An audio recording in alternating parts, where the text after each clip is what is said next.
Hello, Paul. Hello, Petra. How are you?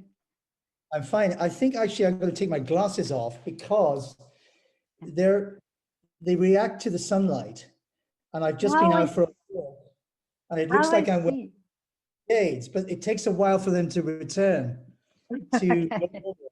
I think I'll speak to you like this, even though I can't see you now. that's fine. I'm also speaking without my glasses, so I can't see you either. That's then we know where we're coming from. That's very good. So, Paul, are you in London? No, I'm in Birmingham. In Birmingham. Oh, okay. Yes, So, Birmingham, the second city of the UK. yeah. So. I've only been in Birmingham once, and that was when Suzanne danced there at the with the Birmingham Royal Ballet. Or just Did she? when she was still a student, yeah.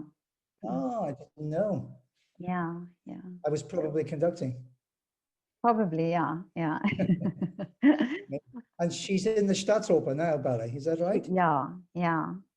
Wonderful. Listen, how is the situation there at the moment? Is your theater open?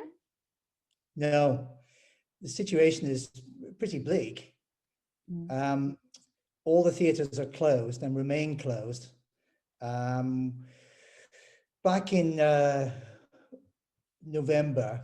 October, November, we were able to open smaller theatres to a socially distanced audience. But since December, they've all remained closed. So there are no performances at all at the moment, but performances are in the diary for June. Okay. Whether or not an audience will be permitted to attend, whether social distancing is still in place, all those questions need to be answered. But at any rate, I think we will perform in streaming. Oh, okay. Yeah. We did a streamed, in fact, we did 2 streamed performances of the Nutcracker during the Christmas period, obviously with no audience, but they were very successfully relayed on the Facebook platform. So yeah, there are possibilities, but when audiences can fully return to theatres here in the UK is still very much under discussion.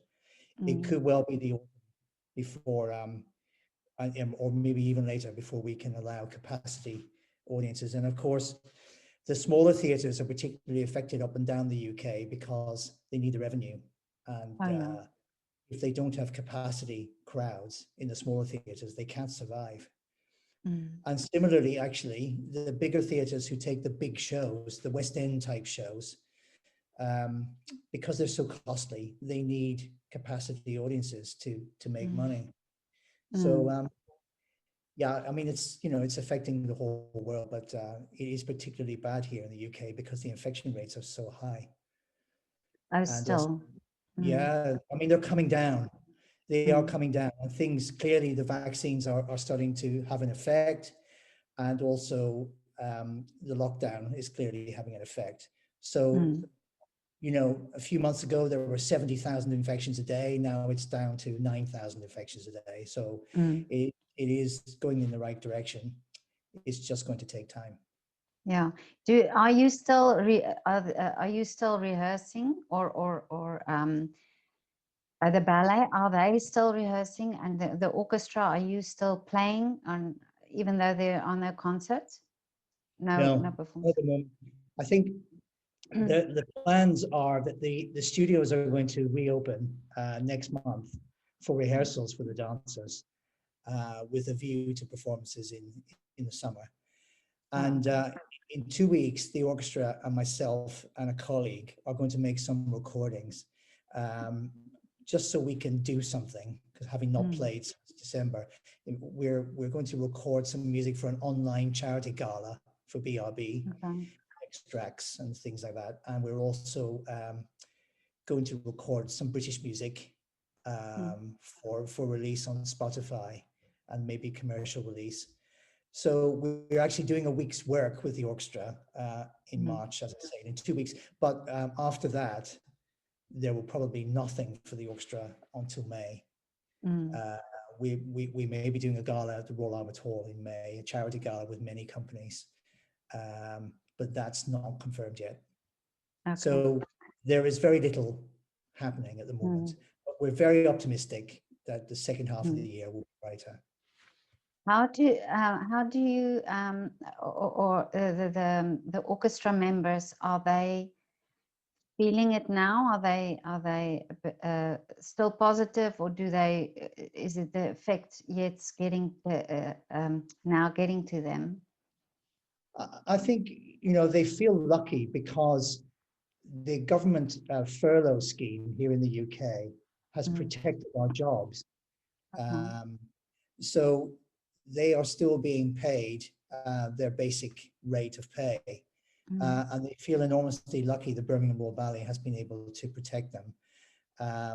Above a certain threshold of income, most company members have taken a pay cut now.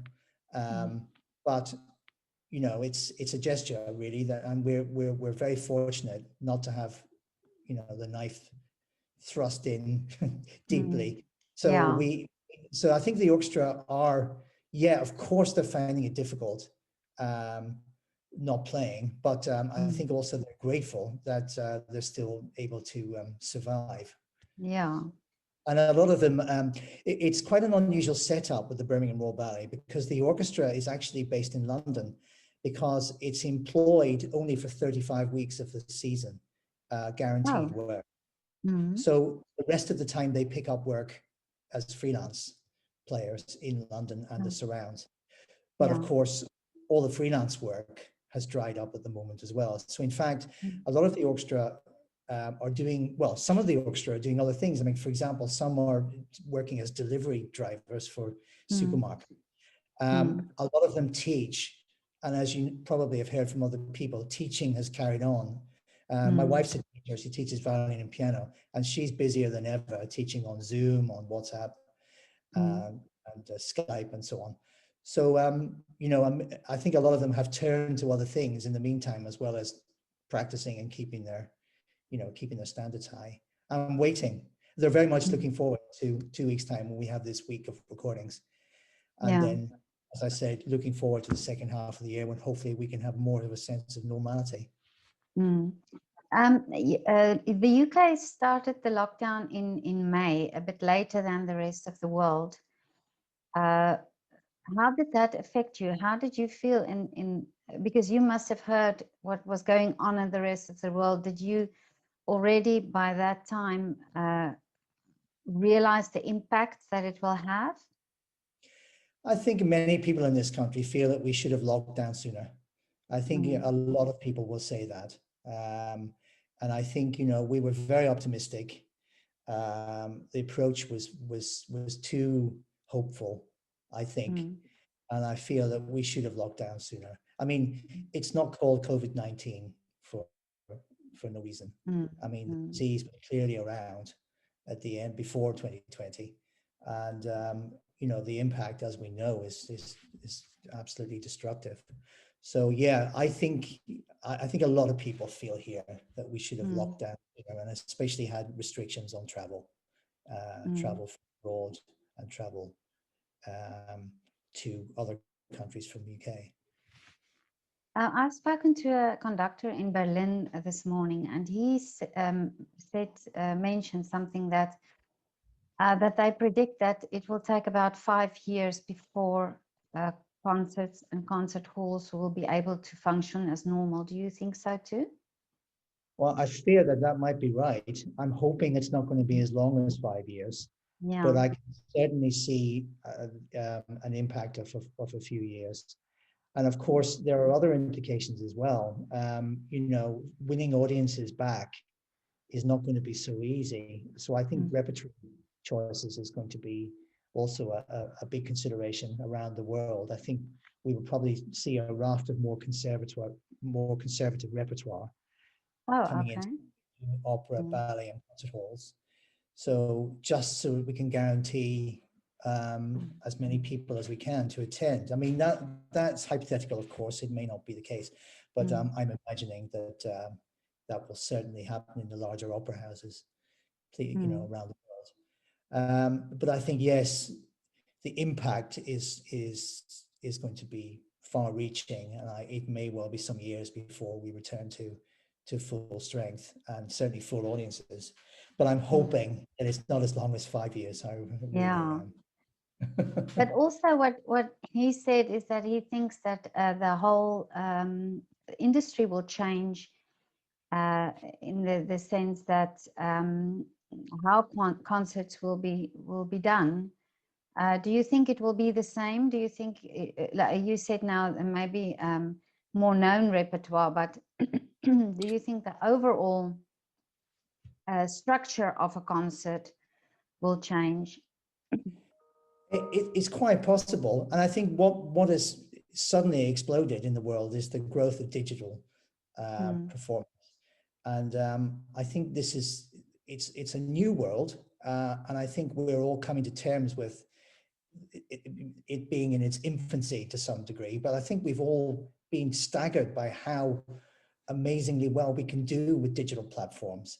So it could well be that the digital experiences for audiences starts to blossom more, and the actual traditional way of going to concerts will change. I mean, I simply don't know. I think it's going to be experimental for the first few seasons, with some degree of social distancing still in place. Where it affects us, which is a very interesting topic, in the theatre, is of course orchestra pits, which are generally smaller than concert platforms, and in older theatres particularly can be quite difficult spaces to play in. And of course, if we're playing with social distancing, even with a small amount of social distancing, it will mean that the orchestra size is reduced. And so what we're looking at, certainly in the immediate future, is looking at different orchestrations of the works. So arrangements, rather than playing, for example, we have Prokofiev Cinderella coming back into our repertory, but in the summer, but we are going to be playing it in a version for smaller forces, simply because we wouldn't be able to cram the musicians into the pit. So when that will change will be very interesting.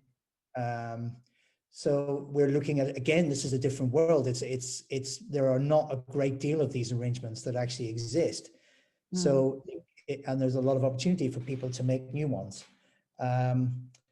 So this is something, again, which might change the whole landscape of certainly theatre music making radically in the near future. But that will also change the sound then, because the sound is then will be quite different. Yeah, I mean, if the arrangements are clever, then of course, you lose a degree of the sonority, but to a large degree, they can work quite well. Of course, if they're performed digitally, you really don't lose much at all because they can enhance the sound. And in fact, our digital Nutcracker that we performed here in Birmingham at Christmas time, we played with really quite a small orchestra, 26 players, when we'd normally be playing with around about 60 players. And the overall effect, because it wasn't live in terms of acoustically live, was really impressive. Because they were able to modify the sound. So it gives another option, as I say, for the future. But obviously for us as musicians and conductors and performers, we want to go back to performing the scores as they were written, because the best possible experience, for the composer, and more importantly for the audience, to get the thrill of the live music played in its proper version and with the full forces. Yeah, I remember somebody told me that in Cape Town in South Africa, they stopped using the orchestra and started just using a digital, recordings. Yeah. And it actually, audiences don't enjoy that much. They felt that less audiences came. Only they did say one night of the performances were orchestra, and then the other nights were then playback or digital. And they felt the audiences would come when it's orchestra, but not, yeah, when Yeah, it's, mm, yeah, absolutely. It's such an integral part of the theatrical experience, and yeah, to not have a live orchestra is it must feel like you're being cheated as an audience member. I would mm, certainly feel like that if I had to go and say watch and listen to the Sleeping Beauty, for example, and yeah, to be played with a recorded track. I mean, there are exceptions, of course, like more modern and electronic music, which of course is very yeah, difficult to perform live. So those are exceptions. mm, We really don't want to get to the stage where we're playing more traditional music to tracks. And in fact, it's a policy here in the UK, and particularly we're very lucky to say in the Birmingham Royal Ballet that music, all our scores are played live, unless, as I say, the rare exception of something electronic. So yeah, yeah, long may it continue. Long may it continue. mm, I think a lot of smaller companies in Europe, in mainland Europe, have been doing this for some time simply because they can't afford to have yes, live music, yes, and there's mm, no funding centrally. So, mm, but it must be so difficult for the dancers as well, because then they'll have to, those who want slightly different tempi and so on, then the mm, stage manager or someone in the technical department has to alter the recording, you know, mm, and it's a very sort of artificial process. Whereas, of yeah, course, when it's live, the conductor can accommodate and so on, and the orchestra mm, will give the thrill from live music. yeah. I also heard that Conductor predicted that many more smaller groups will form and smaller orchestras so that they can play in smaller venues. And do you see that also as a trend that will happen? I think it's yes. I think certainly in the short term, Mm, because the repertoire, certainly in concerts, the repertoire is so large mm, that many works from the classical and the Baroque and even the early Romantic period were written for small forces anyway, and mm, so it's quite easy to program those works because they're quite popular. So mm, I think rather than them not playing, of course, to have a staple diet of classical repertoire and actually more contemporary repertoire as well, written for smaller forces, mm, can also be can also really fit the bill. So yeah, I think that's really quite likely in the short mm, term, that the larger, and it will affect composers as well. I mean, for commissions, I yeah. suspect that for the next few years they will be focusing on smaller ensembles, Mm, and smaller choral ensembles if they're using singers, chamber choirs, and things. yeah. Um, so yes, I think whoever said that, I do agree. Yeah, absolutely. Mm. A singer said something interesting to me that when they do these performances where they, excuse me, where they do live streaming, where there's no audience, the sound also sounds different when he sings. You know, he says because when there's audience in the theater, it makes the sound also different. Do you find that as well? Well, as I said, for us, actually, we had the opposite experience because we played the Nutcracker with a very small orchestra. And if we had to perform that in front of an audience with those Yeah. forces, it would have had very little impact. But because it was digitally relayed, the Mm. sound was actually enhanced and it made Oh, it sound okay. better. Oh, But okay. yes, I think for a singer, certainly not to have the live acoustic Mm. would be a real drawback. But I think also, going above that on Mm. a more visceral level, we really miss the feel and the throb of a live audience. I Mm. think, despite the sound of a particular acoustic or a venue or a theater, whatever, Mm. the actual buzz of an audience gives us something that, we just can't replace digitally. Mm. I think that's what we I miss hear a lot. more than Mm. anything.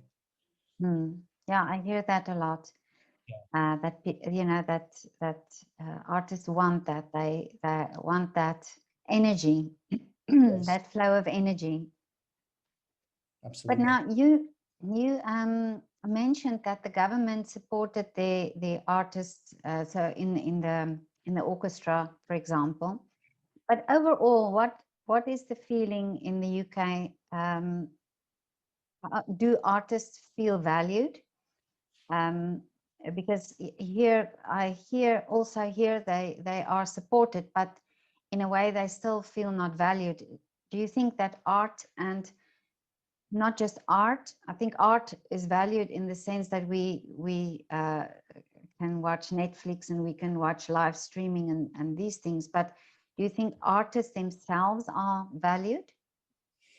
It's a difficult question to answer in one sentence. I think art is, they say art is valued, but I think that the reality is that art is not prioritized. I think that's Yeah. the difference. Mm. When it actually comes down to the nitty gritty of funding, Mm. arts organizations have to really fight for money in this Mm. country. And the Arts Council of England keeps quite a few institutions going. And I think without that money, that centralized money, which in some degrees and in some cases is not very much, it would be impossible to survive. So, and it's such a pity because art brings in a great deal of revenue to the economy, much more than people would realize if they actually, if they sat down and heard the figures. So I think people, it's easy to say we value our arts, and it's the phrase that's bandied around a lot, but I really believe our arts are not prioritized in the way they should be, and our Mm. artists are not either, not Yeah. enough. So somebody mentioned actually that if you take a city like London, for example, people book their flight tickets after they book their theater tickets. And if you look at the marketing of the big cities, even in Vienna and I mean, of course, London market the city by the arts, by Mm. the theaters, by the museums, um, and that's the thing that I'm thinking about now, is that uh, I also hear that theaters do a lot to uh, try and figure out how to do it so that the audience is safe, and the artists as well. So they go through a lot of uh, measures to secure that, yet still nobody seems to find a solution to get Yeah, the doors it's, open. I know. And also, in very much in the Mm. UK, the more commercial theatre shows are publicized extremely well. Thinking, Mm. for example, of buses, the underground, and these are very powerful mediums. But I can give you a direct comparison with Tokyo, where I visit a lot. I go to Tokyo Mm. a lot to guest conduct, both with the National Ballet and also touring with Birmingham Royal Ballet and Tokyo Ballet.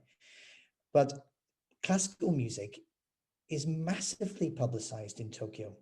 Mm. Orchestras, soloists, and conductors are everywhere over the subway. Really? They're Mm. everywhere. Mm. And they're always, concerts are very well attended. Okay, the repertoire tends to be a little bit on the conservative side in Mm. Tokyo, but they sell it incredibly well, and people are very proud of their musicians and their conductors. I mean, Mm. conductors are musicians, of course, but Yeah. their orchestras Mm. and their concerts. Mm. So it's yeah, I think in the UK particularly, I can't talk about Austria, but I can certainly talk about the UK. We don't we Classical music is still unfortunately regarded as elitist. Mm. Uh, and we shouldn't be ashamed of classical music. Mm. Which should be marketing. And of course, there are a lot of aspects about the way we present classical music that perhaps need to change. Even the way musicians dress, the way concerts are presented, for example, Mm. particularly now in the light of the world changing.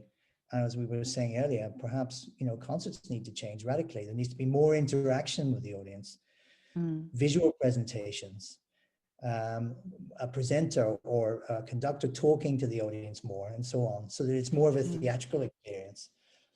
So, but yeah, I think we need to sell it in a more positive and vibrant way than we're doing now, as What, opposed to, yeah. the musicals, for example. West End musicals are very well Mm. publicized. What I discovered by photographing these artists in their windows, and it's something that I really didn't know. I mean, I know of the ballet world, but music, the music, and because we've got the university here, MDV,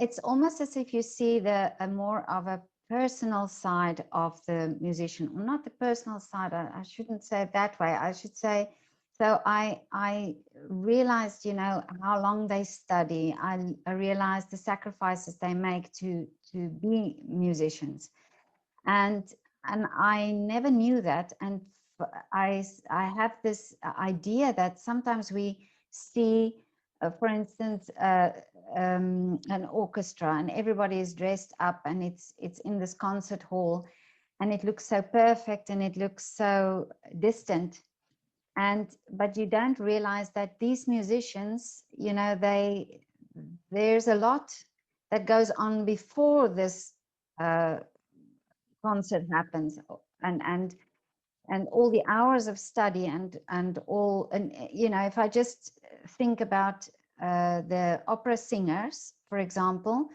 how long it takes them to study for a role, and it's, they have to get a pianist, they have to get a coach, there's many things and many rehearsals that we don't realize. Then they get on stage and they sing, and it sounds so effortless and it sounds so perfect, but we think they are just extremely talented, but of course there's a whole lot going on before they even get to the stage.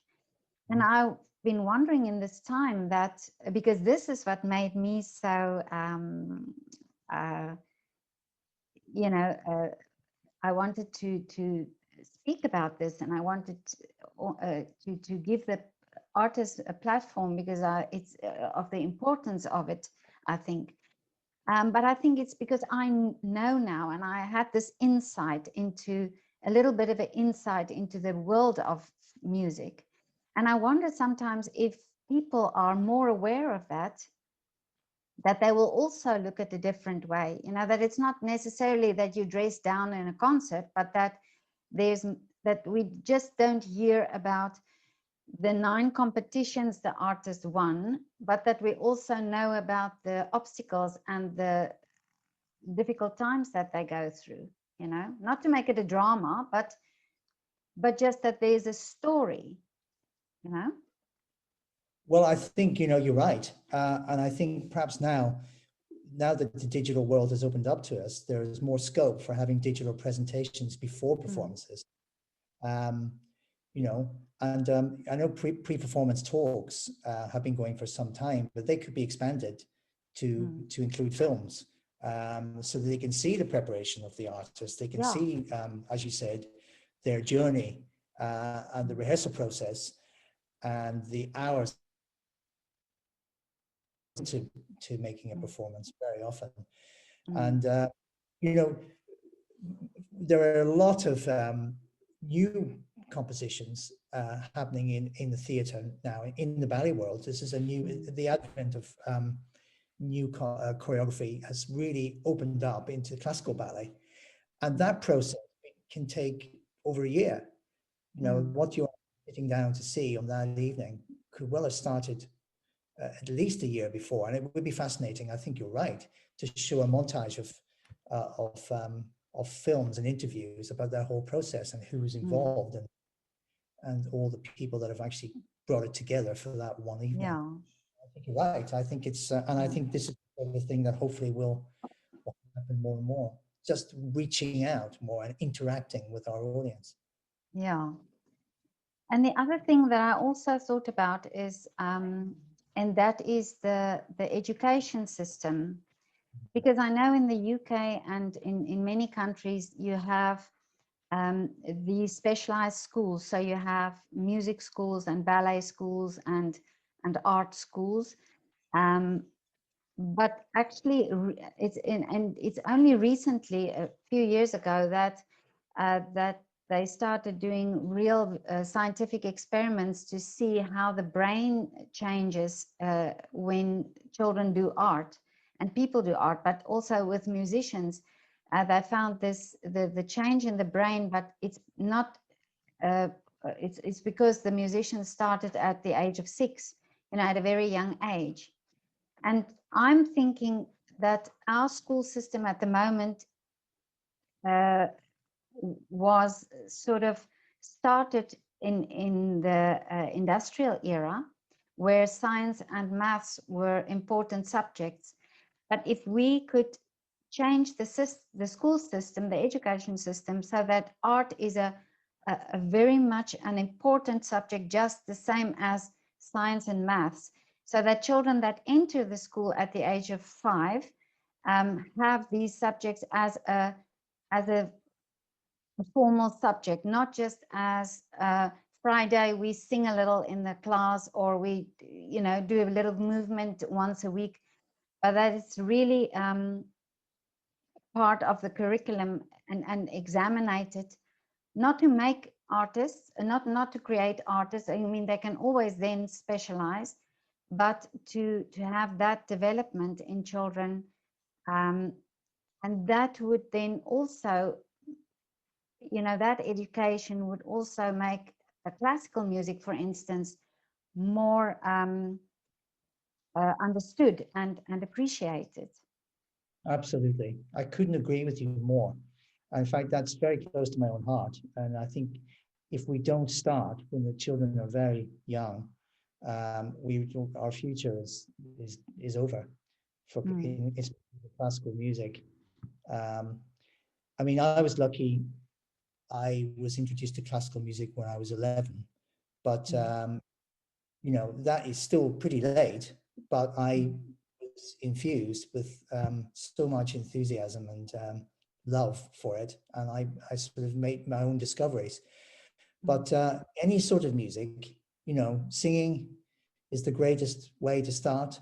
It's the great ensemble method, and it's great from all sorts of aspects of development for a child. And until we start realizing, as you say, that this is so important to have as an integral part of our curriculum, our future is very bleak, I think, and it needs to change. It needs to change, certainly here in the UK and probably the world over. Yes, I agree completely. Did you come from a musical family? No, is the easy answer. No, my father worked in the building trade, and my mother, I got quite a large family, so I come from a large family, so she stayed at home. She used to sing in the church choir, but that was really it. So the rest was I did alone. So no, I mean in Ireland there's a large musical tradition. There's a lot of singing in and of course folk music is very, very popular, and rock music. So I was brought up with the sounds of folk and rock music, and also my mother was a great lover of country music. So music was always a part of my life, but even though my parents weren't particularly musical, Dad used to sing a little bit. He had quite a pleasant tenor voice, but nothing. He wasn't in any singing groups or anything. So so I suppose I was lucky in that music was always there, but even though it wasn't directly in the family, and I'm the only one in the family who's gone into the music industry. So did you have a teacher or somebody that inspired you on the way? Yes, I had several people. I had an amazing man called James McCafferty when I was very little. And he gave singing lessons to groups of children. So I was about, I suppose, 6 or 7 when I started singing competitively in festivals and so on, with him as my teacher. And then I started instrumental music when I was 11, which is probably too late. I was violin initially, and then I changed to viola. Um, so, and then when I went to music college when I was 18, I met several other people who were very influential in my life. But as I say, as a young child, this local legend, James McCafferty, was the person who really infused my love of music And at and what, singing. yeah, and what age did you decide that conducting, that you wanted to do conducting? Well, I'd always loved the concept of conducting since I was about 14. But when I went to the Royal Academy of Music to do the graduate degree, part of the course was a certain, you had to pass a certain level of conducting. And I did a little because I had to. And I had a lot of encouragement from my peer group, which of course I best critics. And as a result of that, I was sort of discovered by the head of conducting. And then I did the postgraduate conducting course. So I stayed on at Royal Academy for 2 years. So and at that stage, when I started the conductor's course, I'd firmly decided that this is what I wanted to do. And I abandoned the idea of being a viola player. But I knew that the training, of course, and the orchestral playing experience I had would always stand, and it has. And also my singing, which has been invaluable for working with singers and working with courses. So yeah, but I firmly decided when I started the course that I'd conduct. Yeah. But Paul, I just want to ask you something. Did you do anything interesting in this time? Because you probably had a bit more free time than usual. Did you start anything, any hobby or anything interesting? Well, I mean, I've always read and reading and walking, but yes is the answer. I started Sudoku and I'm completely addicted. I've never done it before. Really? Yeah. And I just love the idea of sitting for as much as an hour and just pondering over these little puzzles in absolute silence. It's wonderful because my wife's in the next room teaching. So, I've got time. I've got time on my hands. I mean, it's great. I can't believe I never did it before. So yeah, and it's good for the brain apparently. So. Oh, okay. There's a tenor and a baritone here in Vienna who bought chickens, and he Wow. started a chicken pen. Yeah. This is why I'm always asking people what they do, because it's so interesting what you do with your time, with all this time that we have now available. Paul, just one more question. What is your wish for when this is all over? Well, several wishes, but my main wish, I suppose, is that we can start making music again to audiences. That's, however it alters in the future, that we start engaging with the public again, returning to live theatre. And do you think audiences, you said audiences might not be so eager to come, but do you think that would be definitely the case?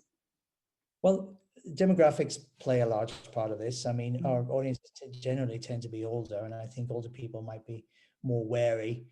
But I think the vaccine program is rolling out very quickly here in the UK. And of course, it began targeting the older generation. So hopefully people will feel more secure when they've had both doses of the vaccine. And yeah, I mean, we just don't know for sure how it's going to be, but we have to hope that the appetite is still there for theatre and for ballet, for concerts. I'm sure that it is. And we just have to stay positive. Yeah. Paul, I recorded this Zoom interview. Do you mind if I post it? No, not at all. Okay. Super. Thank you. But have fun with your Sudoku. Thank you. And of course, I'm preparing for stuff that is coming up as well. So Yeah, Paul, do you have, if you have a link or anything you want me to post with the video, do you have any projects that you have that you would like to raise awareness to? Well, you could probably, it wouldn't do any harm if you post a link to the Birmingham Royal Ballet website. That would be Oh, very, I will do that. Yeah, I will do that. Yeah. we have a new Yeah. artistic director, Carlos Acosta, and it's things are, there are lots of exciting projects in the pipeline. So yeah, that would be great if you could do that. Okay. Okay. I will do that definitely. Mainstay of my work, apart from my freelance work, which Yeah. has largely been cancelled in the short term. Yeah. The Birmingham has been my main focus since the lockdown. Okay. I will So gladly do that. Yeah. that'd be great. Thank you, Paul. And thank you so much for your time. My pleasure. Take care. Thanks. Okay. Thank you. Bye. Bye.